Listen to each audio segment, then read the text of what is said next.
नमस्कार देशवासियों, नमस्कार दोस्तों, नमस्कार भक्तों और नमस्कार ट्रोल्स। उम्मीद करता हूँ आप सब बेहतर होंगे और जो इंडिया में इस समय गर्मी बढ़ रही है उसके साथ बिल्कुल आप एडजस्ट कर रहे होंगे। रिसेंटली कुछ बातें मेरे दिल में चल रही थी जो मैं आप सबके साथ शेयर करना चाहता था, पर मुझे टाइम नहीं लगा कि मैं वीडियो बनाकर पोस्ट कर सकूं। तो आज मेरे पास टाइम था तो मैंने सोचा कि क्यों ना जो दिल में बातें हैं उसको शेयर किया जा सके और लोगों को बताया जा सके कि this is what we feel. Recently MCD के इलेक्शन हुए और बीजेपी बहुमत के साथ जीती। बहुत बहुत बधाई उनको। और कांग्रेस और स्वराज पार्टी और बीएसपी, इनको सीट नहीं मिला। आम आदमी पार्टी, उसको 48 सीट्स मिले हैं एमसीडी में। और इलेक्शन की ही बातें की जाए तो इससे पहले जैसे आप सब जानते हैं पंजाब में कांग्रेस की गवर्नमेंट आई और वहाँ पर जो मेजोरिटी है वो कांग्रेस लेकर गई। आम आदमी पार्टी को सिर्फ 20 सीट मिली। गोवा और इसके अलावा जो अरुणाचल असम में जो इलेक्शन हुए वहाँ पर सबसे बड़ी पार्टी कांग्रेस थी, पर बीजेपी ने उसके एमएलएस खरीदे या उनकी जो भी डील थी उसके बाद बीजेपी की गवर्नमेंट बनी। सो ओवरऑल जो इलेक्ट्रल जो प्रोसेस है उसमें बीजेपी ही ऑलमोस्ट जीत रही है। तो बीजेपी की जीत के साथ साथ मैं सिर्फ ये कहना चाहूँगा कि ये कहीं ना कहीं आम लोगों की हार भी है। ऐसा नहीं है कि बीजेपी में सभी बुरे लोग हैं या बीजेपी का जीतना गलत है। और ईवीएम गड़बड़ी की न्यूज़ और जो भी खबरें हैं मैं उसके बाद की बात करना चाहूँगा। बीजेपी का जीतना डेमोक्रेटिक वैल्यूज़ का डाउन होना तो दिख ही रहा है और पता लग रहा है कि किस तरीके से जो रिलीजियस प्रोपेगेंडा है और जो कट्टरवाद है वो इंडिया में बढ़ता जा रहा है और इंडिया जो है वो हिंदू तालिबान की तरफ बढ़ती जा रही है। बात जो है वो सोच की है। जो गुलामी है वो हमारी रगों में भरी पड़ी है, खून में है। शायद कई सौ साल गुलाम रहे हैं और ये जो हिंदू, सभी हिंदू नहीं सबसे पहले, लेकिन जो आजकल ट्रोल्स हैं कि ये हिंदू है वो जाग कर रहेगा और पहले सोया हुआ था और हिंदू ये और हिंदू वो, तो उन सबको हिस्ट्री पढ़नी चाहिए कि किस तरीके से कुछ लोग अपने नाजायज़ फ़ायदे के लिए ये प्रोपेगेंडा फैलाते हैं। और चाहे उसका तरीका व्हाट्सएप हो, फेसबुक हो, मीडिया हो, ये प्रोपेगेंडा कभी कामयाब नहीं होता।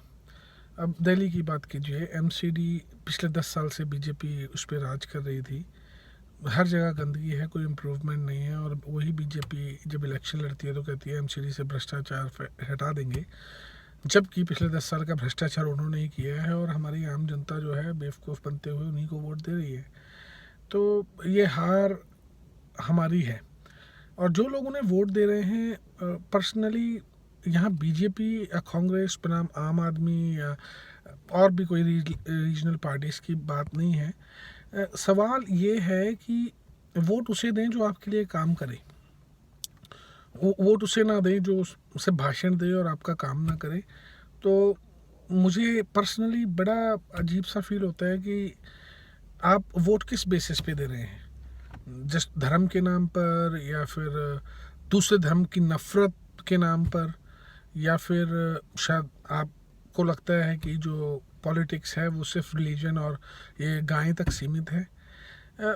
मेरे को जो लगता है कि लोगों के अंदर जो गुलामी घर कर चुकी थी वो उसको आगे बढ़ाया जा रहा है। उस गुलामी प्रवृत्ति को, आप रिबेलियन नहीं हो सकते, आप सिस्टम के खिलाफ बोल नहीं सकते। सिस्टम के खिलाफ आप बोलेंगे तो आप पे ही देशद्रोह का इल्ज़ाम लगेगा, आपके खिलाफ ही सारे ट्रॉल्स आ जाएंगे। तो ये गुलामी को बढ़ाना ही है। शायद 500-600 साल हिंदुस्तान गुलाम रहा या उससे ज़्यादा भी, कुछ कहते हैं हज़ारों साल हिंदुस्तान गुलाम रहा। तो वो गुलामी जो थी वो आपसी मतभेदों के कारण ही बाहर रंजिश का फ़ायदा उठाया गया। अभी जो करंट में है उस मानसिकता को बाहर ला रहे हैं। ये हम लोगों के अंदर से ही ये घृणा और ये नफ़रत जो है हिंदू मुसलमान के बीच या किसी माइनॉरिटी के लिए या ऊंची जाति और नीची जाति, ये सब हमारे अंदर है, हमारी परवरिश में था। इसको अब बढ़ाया जा रहा है। ये जो 500-600 साल गुलामी में दबे थे, एकदम से उनको मौका मिला है तो वो कीड़े मकोड़ों की तरह बाहर आ रहे हैं। उनका कसूर नहीं है। जैसे मैं 80s का बॉर्न हूँ, अगर जब मैं इंडिया में था और हम वहाँ रहते थे, अगर आसपास कुछ गलत हो रहा हो और अगर मैं स्टेप कर लेना चाहूँ कि नहीं ये गलत है, तो हमारे पिताजी हमारे माताजी मना करते थे, यार तुम्हें क्या पड़ी है दूसरे की फटे में पाँव डालने की, let them deal with it. हम लोग यही सोचते थे कि हम सेफ हैं और बाकी बाहर में जाएं। उसके बाद सिस्टम को क्वेश्चन जो भी करता था उस पर गलत तरीके से व्यवहार किया जाता था। सिस्टम से क्वेश्चन पूछने वाला सिस्टम के खिलाफ है, यही हमें सोचा गया। हम 600 साल गुलामी में रहे। कांग्रेस और बीजेपी, हमारे पास दो ऑप्शन थे, कभी इसको वोट दो कभी उसको दो। आपको तीसरी पार्टी मिली, चौथी मिली, आप फिर उसी पे गए। आम आदमी पार्टी की बात करते हैं। आम आदमी पार्टी 67 सीट्स के साथ दिल्ली में आई। ऐसा नहीं है कि उन्होंने बहुत बुरा काम किया है, एक्सपेक्टेशन शायद लोगों ने ज़्यादा पकड़ ली थी। हमारी उम्मीद ये होती है कि जो क्रिकेट में छक्का लगा रहा है ना, वो हर गेंद पे छक्का ही लगाए। हम चौके से संतुष्ट नहीं होते। ये हमारी गलत और छोटी सोच का नज़रिया है। आप वहाँ जीते तो हम सब ने उम्मीद लगाई कि पंजाब में भी स्वाइप करेंगे और पंजाब में स्वीप कर लेंगे और जीत जाएंगे। ऐसा हुआ नहीं। लेकिन अगर देखा जाए तो पहली बार अगर इलेक्शन लड़ने पे 20 सीटें आ रही हैं तो फर्स्ट टाइम के लिए ये बुरी नहीं है। MCD में 48 हुआ तो न्यूज़ चैनल्स पे चल रहा है कि आम आदमी पार्टी बिल्कुल ख़त्म हो गई है, उसमें ये है उसमें वो है। 48 सीट्स फर्स्ट टाइम में 3 साल पुरानी पार्टी ला रही है, आप उसे ख़त्म कर रहे हैं। 150 साल पुरानी कांग्रेस है, वो 9 या 7 सीटों पे है। BSP जो 30-40 साल पुरानी है, उसको सीट्स नहीं मिल रही।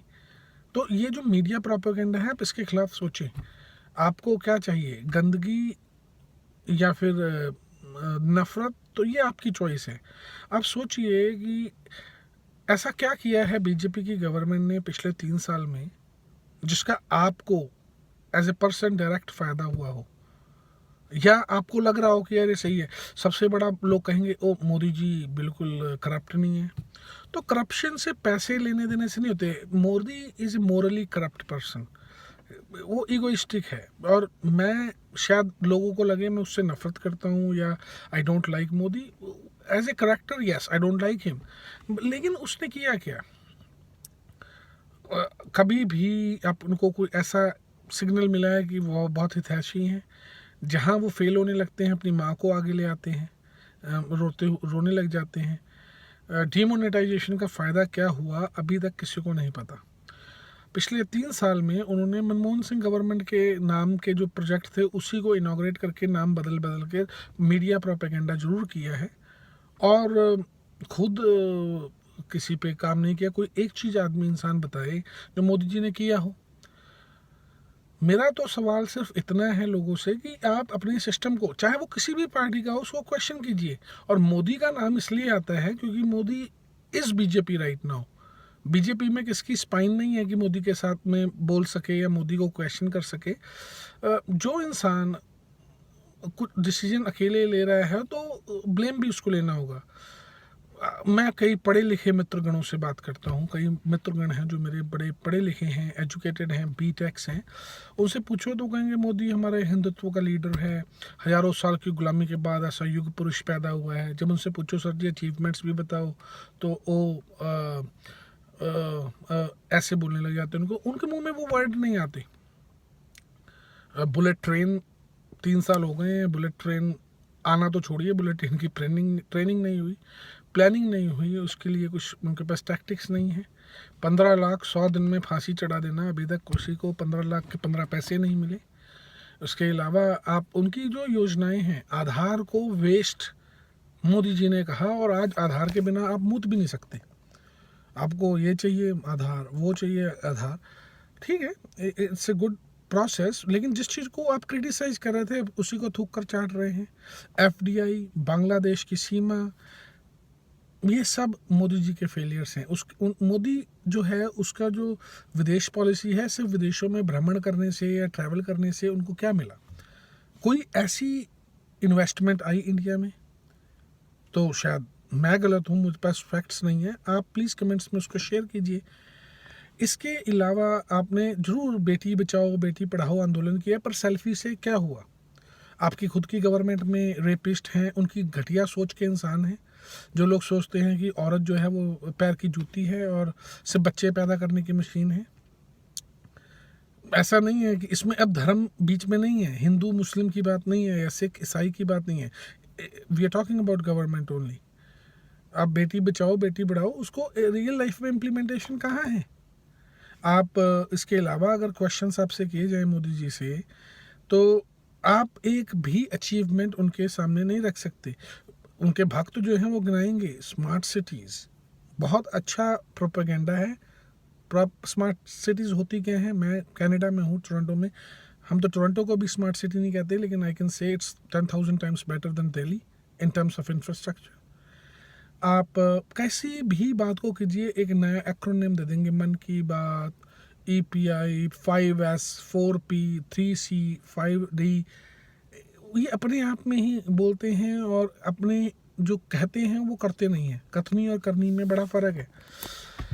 सुकमा अटैक हुआ, 25 लोग मारे गए, एक के बदले 10 सिर। तो मैं भी वेट कर रहा हूँ कब आते हैं। नक्सल्स हों, चाहे पाकिस्तानी हों, चाहे मिलिट्री हो, चाहे माओवादी हों, दुश्मन दुश्मन ही है। आप जब यही सुकमा अटैक UPA गवर्नमेंट में होता था तो मीडिया चैनल चलाते थे बड़ी बड़ी हेडलाइंस की होम मिनिस्ट्री को रिज़ाइन देना चाहिए, मनमोहन सिंह गवर्नमेंट फेलियर है। अब इन सबको सांप सूंघा हुआ है। अब उनके जो हेडलाइंस होती हैं, कन्हैया कुमार और खालिद क्या माफ़ी मांगेंगे सुकमा के शहीदों से। मौत किसी की भी हो दुखदाई है और भगवान उनकी आत्मा को शांति दे। और सुकमा में जो भी शहीद हुए हैं वो शहीद हैं, लेकिन गवर्नमेंट के जो बोल हैं दो मुँहे सांप की तरह नहीं है कि आज वो फेलियर अगर है तो वो गवर्नमेंट का होना चाहिए, ना कि स्टूडेंट्स का। आज की डेट में हम हिटलर शाही युग की तरफ बढ़ रहे हैं मोदी के अंडर। आप किसी भी सिस्टम को पूछिए, किसी भी सिस्टम के खिलाफ क्वेश्चन कीजिए, सबसे पहला अटैक आप ही पे होगा। आप किस तरीके का हिंदुस्तान चाहते हैं जहाँ पर आप एंटी रोमियो स्क्वाड, 18 साल से ऊपर कॉन्स्टिट्यूशनल राइट है, कोई बंदा कुछ भी करे, ही इज़ एडल्ट। आप 18 साल से ऊपर हैं उनको पीट रहे हैं, एंटी रोमियो स्क्वाड कर रहे हैं, उनको पकड़ के जेल में डाल रहे हैं। भाई आतंकवादियों को पकड़ो, चोरों को पकड़ो, पॉलिटिशियंस को पकड़ो, जो ये हरामखोर लोग हैं उनको पकड़ो। आप एंटी रोमियो स्क्वाड बनाकर क्या प्राप्त कर लेंगे? आप ये मत पहनो, वो मत खाओ, ऐसा मत करो। आप ये बताओ कि गवर्नमेंट जो है आम इंसान को, आम जनता को क्या इंफ्रास्ट्रक्चर प्रोवाइड कर रही है। मैं बिल्कुल वेट करूंगा, अगर मोदी साहब कुछ अच्छा करेंगे तो हम उसके अप्रिशिएशन भी करेंगे। पर आज की डेट में आप कोरा पे जाइए और मोदी के अचीवमेंट्स के बारे में पढ़िए। पिछले 3 साल में MMS मनमोहन सिंह, उनकी योजनाओं को रीनेम के अलावा इन्होंने कुछ किया नहीं है। पर एक चीज़ उन्होंने अपने लेवल पे ज़रूर की है जो शायद इनकी मेंटालिटी, इनकी औकात, इनकी सोच के बराबर है कि अब काउस जो गाय है उसको भी आधार कार्ड देंगे। सर जी, इंसानों की तो आप कदर नहीं कर रहे और गाँव को बचाने के चक्कर में इंसानों को मार रहे हैं। और मज़े की बात यह है कि जो मेरे पढ़े लिखे हिंदू दोस्त हैं वो इसमें भी धर्म ढूंढ लेंगे। मैं अब ये वीडियो बना रहा हूँ, कुछ लोग मुझे कमेंट करेंगे भाई साहब आप तो खालिस्तानी हैं, आप खालिस्तानी समर्थक हैं, आतंकवादी हैं। तो ये चीज़ें हैं, आप कहीं पर भी हो क्वेश्चन कीजिए, people will start blaming you. ये चीज़ें बड़ी हर्ट करती हैं कि हिंदुस्तान जो एक प्रोग्रेसिव स्टेट था, प्रोग्रेसिव देश था, आप इसको पीछे ले जा रहे हैं। और जो जनता है वो इतनी अनपढ़ और इनकी बेवकूफ़ बनती हुई, मोदी साहब उनको बेवकूफ़ बना रहे हैं। ये जरूर मैं अप्रिशिएट करूँगा मोदी साहब को, उनमें कला है। He is able to make fool of everyone every time. आप कांग्रेस मुक्त की बात करते हैं, सारे कांग्रेसी तो बीजेपी में आ गए, बचा कौन? तो ये चीज़ें हैं। देखो, मेरी जो पर्सनल सलाह है मेरे सभी मित्रों को और देशवासियों को, सर जी पार्टी भक्ति छोड़िए, धर्म की भक्ति छोड़िए। पहले आप देखिए कि आप अपने बच्चों को आगे के लिए क्या देकर जा रहे हैं। आज हम हैं, कल को आपकी औलाद होगी, हमारी औलाद होगी, वो किस सोसाइटी में जिएंगे? डर में, फ्रीडम में, या हिंदू तालिबान में? ये चीज़ें कहने में आसान लगती हैं, लेकिन आज से 50 साल पहले India was far more open. जो सोच है वो बड़ी खुली थी, और अब जो है वो सोच सिंगुड़ती जा रही है, जो कि प्रोग्रेसिव होने के सख्त खिलाफ है। मैं तो अंत में यही कहूँगा, इलेक्शन कहीं हो, don't vote your, like vote your caste, okay, caste your vote. जो आपके लिए सही करे वो चाहे किसी भी पार्टी में हो। अब उसका बैकग्राउंड देखिए, क्या वो एजुकेटेड है, क्या वो क्रिमिनल है, क्या उसने फाइनेंशियल अपनी कॉन्स्पिरेसी में बिलीव करता है, या फिर वो चोर है, स्कैमस्टर है। इन लोगों को वोट मत कीजिए। ये जो बाबा हैं और ये योगी हैं और भोगी हैं और मोदी हैं, ये अपनी जगह सब सही होंगे, लेकिन आपके लिए आपके घर का खाना कौन बनाएगा? आप नहीं बनाना है। आप गवर्नमेंट से उम्मीद मत रखिए, लेकिन ये तो आप उम्मीद रखिए कि आप जिस बंदे को चुन रहे हैं वो आपके लिए कुछ अच्छा नियम कानून बनाएगा।